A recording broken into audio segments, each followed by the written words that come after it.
Hello everyone, welcome to my channel logic Pathshala. So आज का एक बर्निंग इशू लेके आए हैं जिसमें आपके साथ हम लोग डिस्कस करेंगे यूएई में बहेगी बदलाव की बयार। यानी यूएई जो कि एक इस्लामिक कंट्री है जहाँ पे इस्लामिक लॉ जो है वो चेंज होने जा रहे हैं, लोगों को आज़ादी दी जाएगी। और किस किस चीज़ में लोगों को आज़ादी दी जाएगी, क्या क्या नियम यहाँ पर चेंज होने वाले हैं, इसके बारे में जानेंगे। इस पूरी वीडियो में अच्छे से डिस्कस करेंगे। सो बने रहिएगा वीडियो में, और वीडियो अच्छी लगे देन लाइक कर सकते हैं आप लोग, इसे शेयर करें सभी के साथ। ऑल्सो जिन्होंने चैनल सब्सक्राइब नहीं किया हो वो जल्दी से सब्सक्राइब ज़रूर करें। तो चलिए फिर वीडियो को शुरू करते हैं। देखिए, ये तो हमें पता चल गया कि ये जो यूएई है ना, ये एक कट्टर इस्लामिक कंट्री है, ठीक है। तो यहाँ पर जो है वो कानून चेंज होने जा रहे हैं। जो यहाँ के लॉ वगैरह बने थे पहले से, उनमें बदलाव करने की अब बात हो रही है। तो यूएई में जो व्यक्तिगत स्वतंत्रता से जुड़े जितने भी इस्लामिक लॉ थे सारे नहीं चेंज हो रहे हैं, बट थोड़े बहुत यहाँ पर रिलैक्सेशन दी जा रही है लोगों को, कि लोगों को भी स्वतंत्रता की अनुभूति हो। बाकी अगर हम अदर कंट्रीज़ में देखें तो काफ़ी ऐसे लॉज बने हैं जिसमें लोगों को फ्रीडम दी जाती है बहुत सारी चीज़ों को करने में। लेकिन जो इस्लामिक कंट्रीज़ होती है ना, वहाँ पे as comparison to other countries इतनी ज़्यादा फ्रीडम नहीं होती है लोगों के पास। तो शुरुआत कहाँ से हो रही है भैया? यूएई से हो रही है। धीरे धीरे बाकी अदर इस्लामिक जितने भी कंट्रीज़ हैं अब यूएई से कुछ ना कुछ सीखेंगे कि भाई देखो यहाँ पर भी लोगों को स्वतंत्रता दी जा रही है, तो कुछ चेंज आप भी अपने देशों में करें, ठीक है। तो अब ये क्या क्या स्वतंत्रता दी जा रही है यहाँ पे लोगों को, चलिए थोड़ा सा इसके बारे में बात करते हैं। देखो, पहला क्या है, यहाँ पर इंग्लिश हिंदी दोनों में लिखा है, सो डोंट वरी। फर्स्ट देखो पॉइंट क्या है, अविवाहित जोड़ों को साथ रहने की इजाज़त। भैया आपको पता क्या है, वैसे तो इंडिया में भी ऐसा अब तो लोग रहने लगे हैं साथ में शादी से पहले भी, एंड अदर कंट्रीज़ में तो पहले से ही ऐसा है कि वो लोग अपने मन से शादी के पहले भी साथ में रह सकते हैं। लेकिन इस्लामिक कंट्रीज़ में तो ये बिल्कुल बैन था कि भाई आप शादी से पहले एक साथ नहीं रह सकते हो, ठीक है। ये गुनाह माना जाता था, है ना। कहते हैं ना उनके धर्म में तो एक गुनाह है।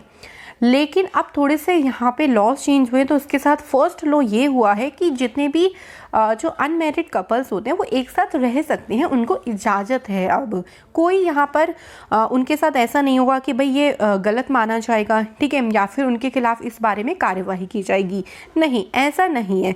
वो लोग बिना शादी के भी जो है वो साथ में रह सकते हैं। ऐसा करना यूएई में अब अपराध नहीं माना जाएगा, ना ही ये माना जाएगा कि आप अपने धर्म का उल्लंघन कर रही हैं, ठीक है। ये तो हो गया फर्स्ट पॉइंट। अब देखो सेकंड क्या है, शराब के सेवन को लेकर जो बहुत ज़्यादा सख्त पाबंदी थी उन पर छूट दी जाएगी। यहाँ पर ऐसा था ना कि शराब का जो सेवन होता था वो 21 साल या उससे अधिक लोग ही शराब का सेवन कर सकते थे या फिर उसे रख सकते थे, और उनकी बिक्री पर भी किसी तरीके का जुर्माना नहीं देना पड़ेगा।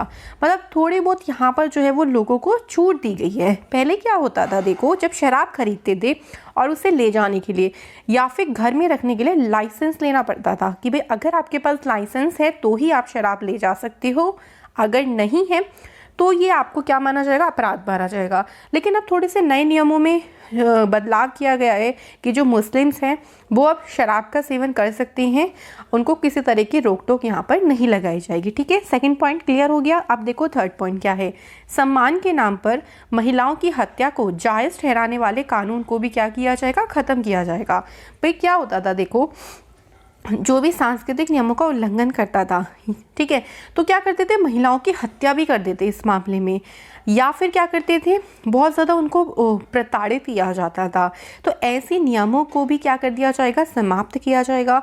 सम्मान के नाम पर जहाँ नारियों को बहुत ज़्यादा तड़पाया जाता था या फिर उन्हें अन्य हमलों की तरह ही अपराध बता दिया जाता था, तो इन सब की चीज़ों में भी कमी आएगी, क्योंकि इस कानून को जो है वो यहाँ पे ख़त्म किया जाएगा। तो बहुत सारी चीज़ें यहाँ पर जो है वो सुधरती रहेंगी जैसे बाकी कंट्रीज़ में हैं, ठीक है। तो ये तीन चीज़ें हैं जो यूएई में क्या होने जा रही हैं, चेंजेस होने जा रही हैं। तो ये तीन चीज़ें आप लोगों को ध्यान रखनी है। स्पेशली देखो, जो यूपीएससी प्रिपरेशन कर रहे हैं, जो पीसीएस के प्रिपेयर कर रहे हैं, स्टेट पीसीएस की, उनके लिए काफ़ी हेल्पफुल रहेंगी वीडियोस।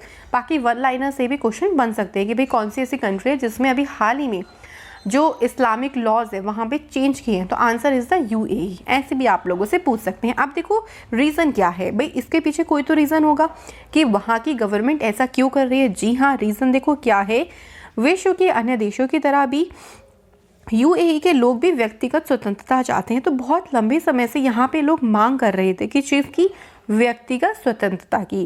भाई देखो, जब हम बाकी कंट्रीज़ में देखते हैं तो हम वहाँ पे देखते हैं लोगों को कि कितना मतलब वहाँ पे ओपन माइंडेड वाला जो है वो एनवायरनमेंट है। लोग अपने हिसाब से रहते हैं, जैसा उन्हें लगता है वो वैसे उस हिसाब से अपनी लाइफ को स्पेंड करते हैं। तो हमें भी ऐसा लगता है कि हमारी कंट्री में भी ऐसा होना चाहिए। तो काफ़ी लंबे समय तक लोग यहाँ पे क्या कर रहे थे, इस चीज़ की मांग कर रहे थे। फाइनली गवर्नमेंट ने सोचा बदलाव करने की। फर्स्ट रीज़न तो ये है। सेकेंड रीज़न देखो क्या है कि अब यूएई दुबई समेत तमाम शहरों को पर्यटन स्थल के रूप में भी विकसित करना चाहता है। भाई देखो क्या है, जो आपके देश में ऐसे लॉज होंगे तो बाहर की कंट्री में जो लोग रहते हैं वो आपकी कंट्री में आना चाहेंगे कि इतने ओपन माइंडेड के लोग हैं यहाँ पर कि हम यहाँ पर रुक सकते हैं, यहाँ पर घूम फिर सकते हैं बहुत आसानी से। ठीक है, तो इससे जो पर्यटन होगा वो बहुत प्रभावित होगा, क्योंकि यहाँ पे पर्यटन का क्या होगा, डेवलपमेंट होगा इससे काफ़ी ज़्यादा। और एक रीज़न और हो सकता है, अभी हाल ही में यूएई और इजराइल के बीच में जो शांति समझौता हुआ था, अमेरिका की पहल थी एक शांति समझौता करवाने की इन दोनों देशों के बीच में। तो ये भी एक बड़ा रीज़न हो सकता है, क्योंकि समझौते के बाद इजराइल से बड़ी संख्या में पर्यटक यहाँ पर आने के चांसेस हैं, क्योंकि अब तो शांति समझौता हो गया है तो घूमने फिरने या फिर लोग रहने के लिए यहाँ पर आ सकते हैं। तो ये सारे रीज़न हो सकते हैं कि इसकी वजह से यूएई जैसा जो इस्लामिक स्टेट है वहाँ पे अपने लॉज चेंज किए जा रहे हैं। ठीक है, तो इम्पॉर्टेंट बर्निंग इशू तो आप लोग ध्यान रखिएगा कि कौन से ऐसी कंट्री है जिसने अपने जो इस्लामिक लॉज है वो चेंज करने की घोषणा करी है। तो यहाँ पे आंसर क्या होगा, यूएई। और 3 लॉज के बारे में आप लोग को ध्यान रखना है कि जो अनमैरिड कपल्स हैं वो साथ में रह सकते हैं, शराब के सेवन पर यहाँ पर कुछ छूट दी जाएगी। एंड थर्ड वन इज़ क्या कि महिलाओं के को जो प्रताड़ित किया जाता था एंड द लास्ट वन उनकी हत्या कर दी जाती थी।